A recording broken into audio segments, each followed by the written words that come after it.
day ellipses. Damn it, ellipses have taken over the days. It seemed I'm getting old. The day was over and the hangover should have been long gone, but I still felt sick and dizzy. Despite how hard I tried, I was unable to open my eyes. I just rolled over.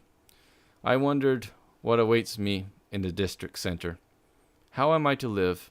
Maybe it's not that bad. Well, sure, I don't know where to begin, but on the other hand, this world doesn't seem hostile. I know lots of things here. Everyone speaks Russian. So maybe nothing bad is going to happen. Suddenly, I felt very sick. Damn it. I thought it was all gone by yesterday's evening. I managed to reach the toilet, moving instinctively. After some time, when my dirty business was done, I returned to my room. And then I realized I'm back in my old flat. However, it's not so old. It seemed like nothing had changed during the week of my absence. The dust layers haven't grown any thicker. The keyboard position, monitor line, Stein cup of tea. Wait a minute, the monitor line, the cup of tea is fogging my eye. Theoretically, a man in my condition shouldn't notice such details, but the entire room drew my attention to the most minor details, as if it was twinkling between colors. The socks were thrown around in exactly the same manner as they had been before. The blanket sat crumpled and unmade in bed as it was before. The dirty window showed the same view of the street like a cracked kaleidoscope. Excuse me. In vain, I tried to become terrified, or at least scared. Maybe it's shock, post-traumatic stress disorder or something like that. After all, several hours ago, I wasn't even thinking of returning to the real world.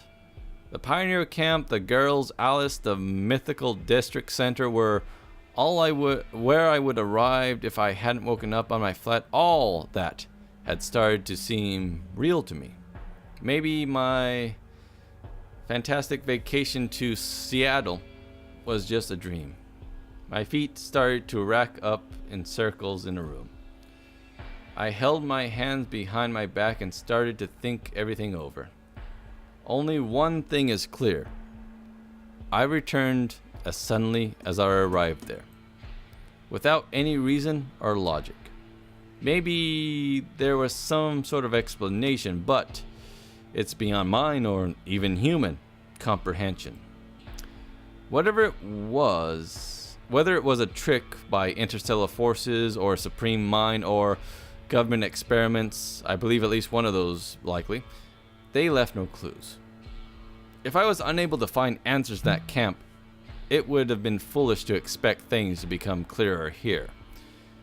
It's like searching for evidence in a house that's been burned to ashes.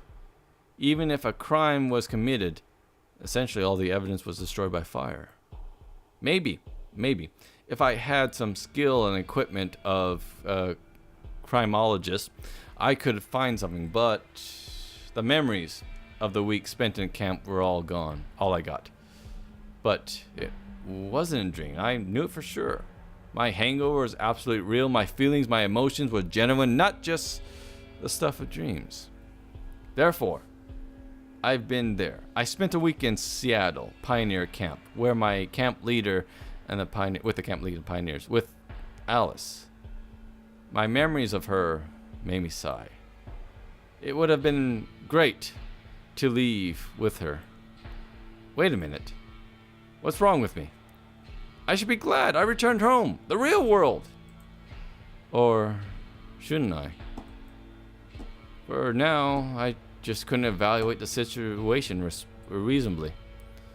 I couldn't understand whether I wanted to stay there or to enjoy my long-awaited return. I noticed a 5-rubled coin on my table. I took it and began to toss it up without any purpose, counting the numbers of heads and tails. A long time ago, maybe even in school. I heard that there's a infinite number of coin tosses. The possibilities are not equal to 50-50% each. Maybe it's because a coin doesn't have a perfect shape or weight, or because of some other reason. However, after some times I counted 70 heads and 71 tails.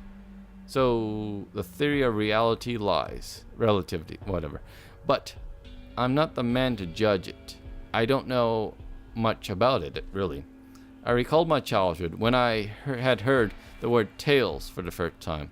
For some reason, it always made me think of squirrels. Maybe there's some logic in this. A squirrel does have a tail, after all. Now this theory seems strange to me, but at the time, I couldn't find any conclusive evidence to disprove it, really. So, does it mean that squirrels come out more frequently than heads? But one must consider that a squirrel also has a head as well, so I yanked on my hair and sighed exhaustingly. Now's not the time for thinking of such rubbish. On the other hand, what is now the real time for? What can I do? What is under my control? If I hadn't bothered trying to find answers during the week there, what would the point of thinking now? Maybe I should just try to go back to my ordinary life. Those words, ordinary life, were painful to me. Why did I choose that specific word? I could have said past, former, or something else. I guess because it was what I used to, that's the most obvious answer. As they say, when you get used to becoming what you get used to becomes second nature to you.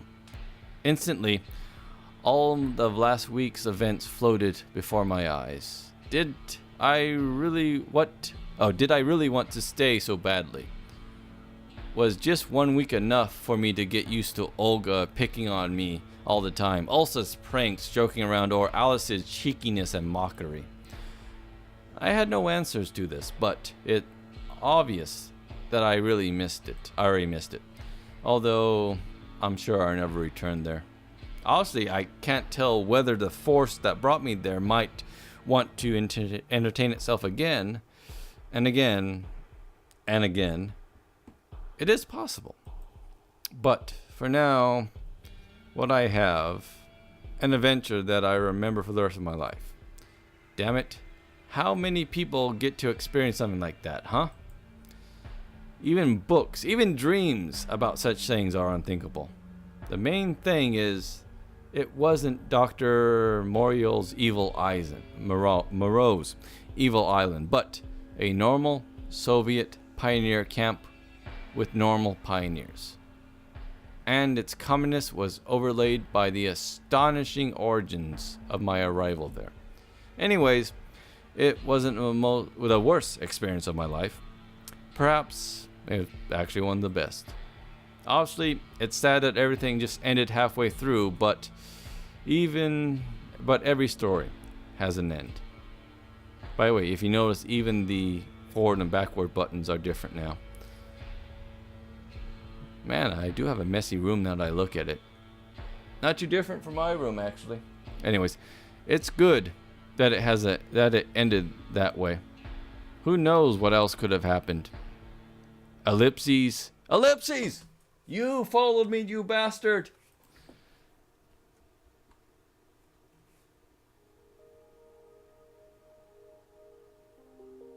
Time passed. The events that took place in the camp now seem more like a fascinating novel I once read.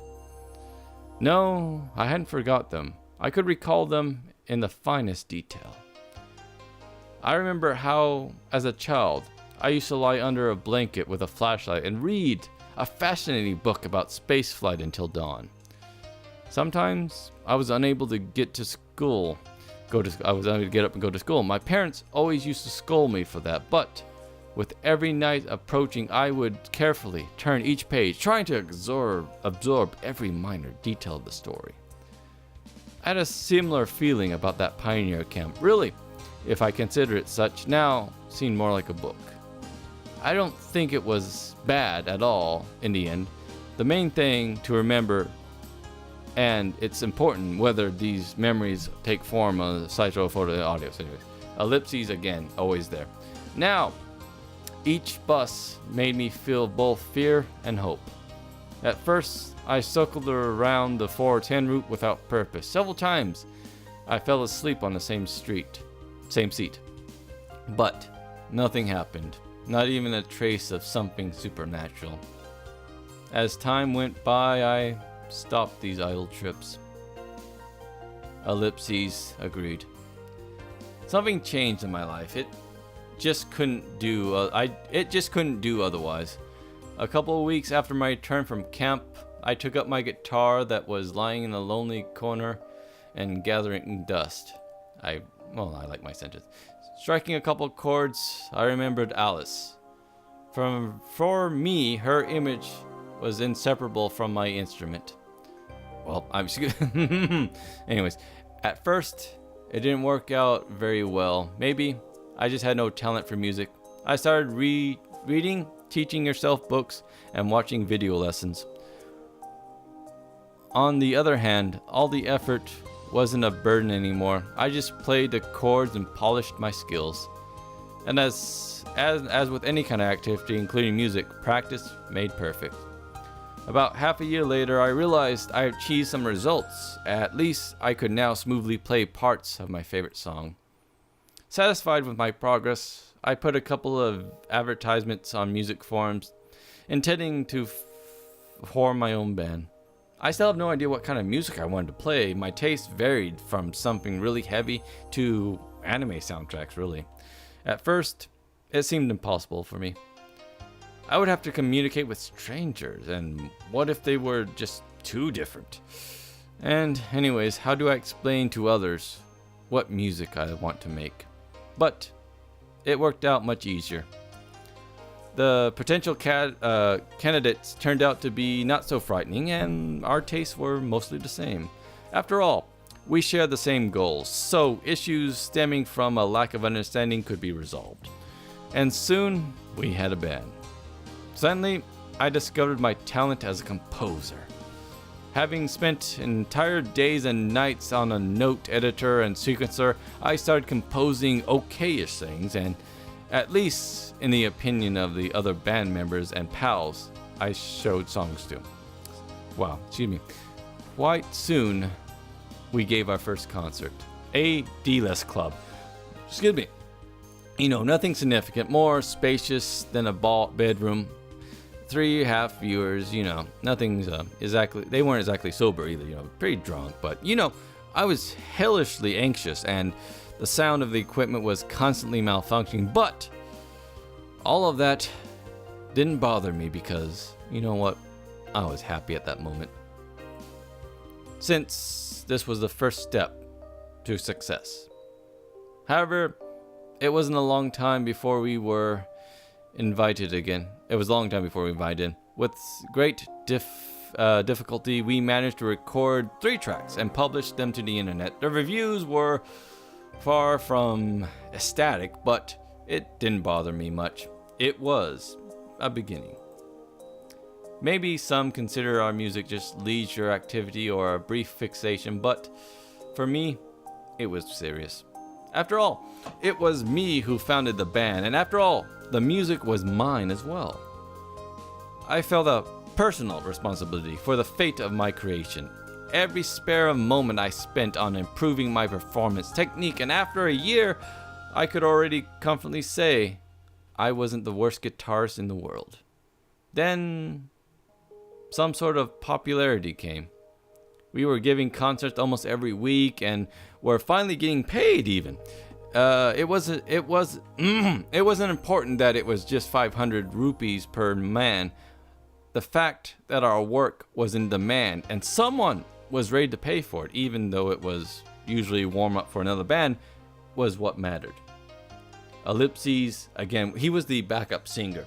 We were the Ruples, and the Ellipses and Ruples was our band. I was sitting before my monitor, tuning my guitar. That date of an upcoming concert was thickly circled on my computer desktop calendar, and the very thought of that gave me goosebumps. It was the first time we would be headliners, and we had an album to present as well. I wondered how many discs would sell. Of course, the CD era is already over, but there's still some who appreciate it, and maybe some will buy it just to support our band. I looked at the date once more. Yes, it's exactly a year since I returned from Seattle. My smile reflected in the darkened monitor screen. I wonder whether Alice would like my music, if she existed, that was. I don't think so. She preferred Soviet rock classics, but who knows? I played a couple of my compared. Excuse me for a second. Read for yourself. Soviet Olga guitars, and my skills had overcome that of the guitars of the same era. Excuse me. All this reading is getting into my. I need to drink some tea there. I wondered whether I would achieve all this without the trace of that fantastic event that happened to me. Of those fantastic events, even. Probably unlikely. Nothing strange about that. Lots of people rethink their life after stepping close to the edge. Sure, nothing dangerous happened back then, but a psychological shock is a good substitute for a grave danger. I rehearsed my part once more, but the guitar in a case. Then I put the guitar in the case and packed all my stuff and headed to the exit. It was cold outside, just like that day. Slowly, I approached the bus and stopped for the 410. Such a coincidence. I'm going to the club on the very same bus. With a sinking heart, I counted down the seconds. Soon, the bus arrived.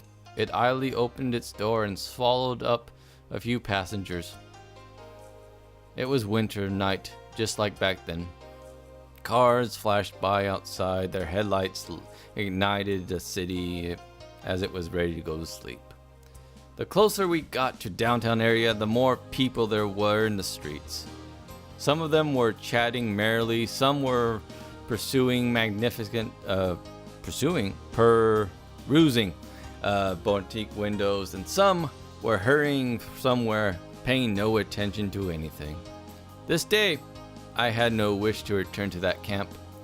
Any other time, maybe, but not today. I must play the concert, and the rest can go to hell. I had a clear aim, and nothing else mattered. Ellipses included. The club was considerably bigger than the one we played our first concert in, but at that moment, it was empty. The sound check was going on. I couldn't hear the drums through the monitor loudspeakers, which I desperately tried to tell the sound guy about. Sound tuned, gadgets installed, set list all prepared, ready to rock. But it is a special day. We were not doing the warm-up. The other guys are going to do the warm-up before the concert. Thus, our entrance is last. At least, to do the first band, I noted that they have a lot of improving to do. As I listened, damn it, I need a lot of improvement, apparently. On the other hand, we were no better than that so long ago. As the time got closer to the start of our the whiskey is starting to take my effect. Anyways, as the time got closer to the start of our performance, my tension grew enormous. Come on! I was literally shaking with anxiety. I couldn't even speak. I decided not to listen to the other band and to wait calmly in my dressing room. Judging by their expressions, my mates were in the same mood. We were silent. Actually, we really had nothing to talk about. Our parts were learned and perfected long ago. Only nervousness could hinder us, but we've already had some experience, so, everything will be fine. At least I'm comfortable with myself tonight. Ellipses kept poking me in the head and asking what if I messed up today. And now, finally, the time has come. I don't remember how we entered the stage and greeted the audience. Welcome, Wisconsin! That's good. My conscience turned on when the first chords of our song began to speaker. While sitting in the makeup room, I desperately tried to warm up my ice-cold fingers, but now they ran the strings without the slightest mistake, as if they were charmed. A thought flashed across my mind. Why didn't I still make a single mistake? When I played these parts at home during rehearsals, I never thought about it. Everything seemed a matter of course. But now, when I stood in front of an audience, it felt different. Somewhere deep in my mind, there was a thought that soon crossed my fingers would soon slip, and thank goodness the thinking didn't interfere with my playing. Of course, our performance was nearing the end, and now it was the time for the difficult solo I've been learning for so long.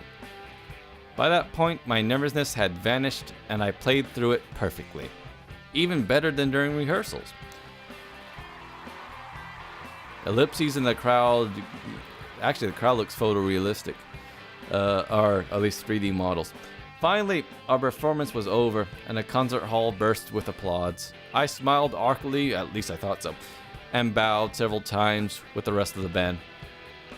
They shouted encore to us. Even without them shouting, I would be glad to play something else, but we ran out of songs, so we're just a newly formed band. Ellipses took cover, and he started to sing his greatest hits instead. Euphoria prevailed in the dressing room as we congratulated and hugged each other. The sound of opening champagne bottles echoed in the halls. All our discs have been sold out, which made me even happier. Finally, I managed to become something too. It's impossible to predict the future of our band or the whole affair with music. But one thing was clear. I finally found something I'm interested in and can dedicate my entire life to. As well as that, I could see that it may be able to make other people happy too. I was probably now the happiest man on earth. At least, it was surely the best moment of my life. Ellipses poked at me about the time I slept with Alice. The club is empty, instruments are packed, and I am waiting for the others so we can go home. I glanced at the stage where I'd been standing just an hour ago. Once again, joy, pleasure, and excitement gripped me.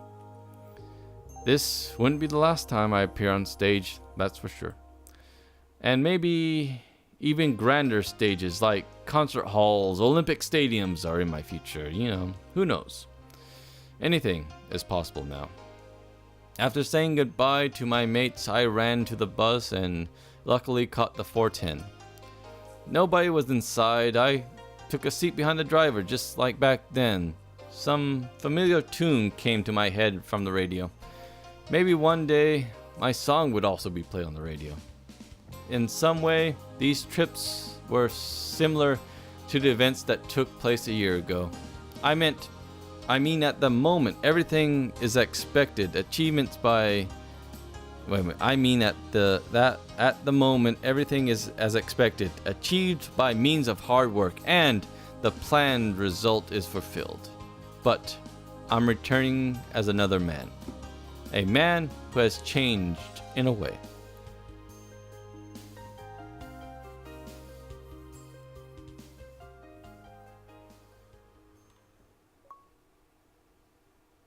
So hardcore. Every story has a beginning and has its end. At last, bad end. Oh, Alice, bad end. So I kind of figured this was a bad end for Alice. It worked nicely for me, but every story has its beginning and its end. Every story has its own outlines, the synopsis, contents, key points, a prologue, and an epilogue. And there is no book which, if you read it again, would not reveal new details you didn't notice before. Every story has its beginning and its end. Almost every. What does that mean? Is that the question mark at the end of the movie? Hey, I got a bad end with you, I guess. Dun dun dun dun dun dun. I just go walk away, and so this is some of the stuff that they edited out, huh? Soviet games. Or just go show me all the pictures now. I might have to censor stuff out if they show too much. So I think the main part I messed up on was this argument I got involved with. If I didn't do that one, I think I would have went down the Lena line. Then again, I didn't do the guitar thing either, which, of course, because I wasn't going after Alice. But yeah, I don't know. I hate bad ends, but it happens. So that just means I have to play it again and try to get a different ending. Like, I don't remember that part happening. You bastards. I don't remember in Bikini either, other than when Ulsa had the crawdaddy. Or what the hell happened there? When the hell did that happen?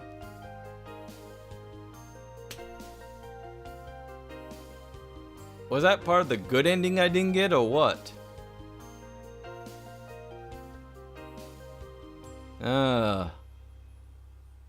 It almost looks like he's walking on air there. He's walking on sunshine. Oh, sorry. Ruined the immersion there by bringing up my apple. So there you go. Oh, you're new. Oh, you're the achievements. So these are the endings. Alice Bad is hardcore.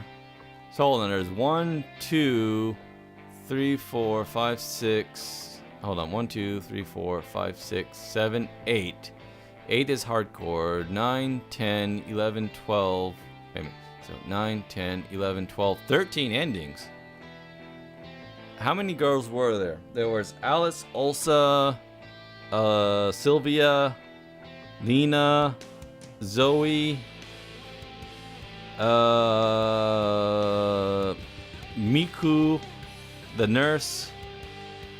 And did I say Olga already? Well, I mean, that's already like 7. So there's, I don't know if there's 2 for each. If there's a no girl ending, which is the generic bad. What's the synchronize with Steam do? Oh well, back. And gallery. So here's all the pictures I unlocked. Nothing too drastic. Again, you can with these games you tend to learn the pattern of where stuff like here. This is probably all. I say this is more Lena, but this looks to be Ulsa's.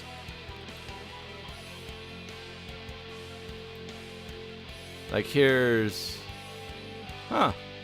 it's hard to predict with this. Then again, a lot of this is edited because of Steam. So a lot of the, oh, these are backgrounds. So I didn't unlock all the backgrounds even. So apparently there's a lot still left to play. So I could do music even. Anyways. So, there you go. There's the first playthrough. Let me know if you guys want to see more. And if I do another round, I will do the unedited version. Just because it's not that I'm a pervert, because I am. But I just hate censorship. Censorship. In that you're missing some of the stuff, imagery. Some of the stuff the guy's trying to get across because of that. You know. So a lot of the subtleties in the art and stuff is getting censored out because of that. By the way, what are these settings? Full screen window, auto forward, text speed, show game achievements, modern user scenarios, filter management. What's this? I don't speak Russian. Apply? What did I do? I think I might have messed stuff up. Yep. It started over again. Oh, well, I'll have to see what those mean and what all this means. Anyways, so there's my first playthrough, and sure enough, like usual, you get the bad end. That's because you don't know what you're doing and you're kind of half-heartedly picking randomly, so. Oh, well, again, I'll end the video there. So, let me know if you guys want to see more, me playing again, trying again. I might do it anyways, and again, uncensored. So, I'm rambling. There's again, first playthrough of Everlasting Summer. Thanks again for watching, and see you next time.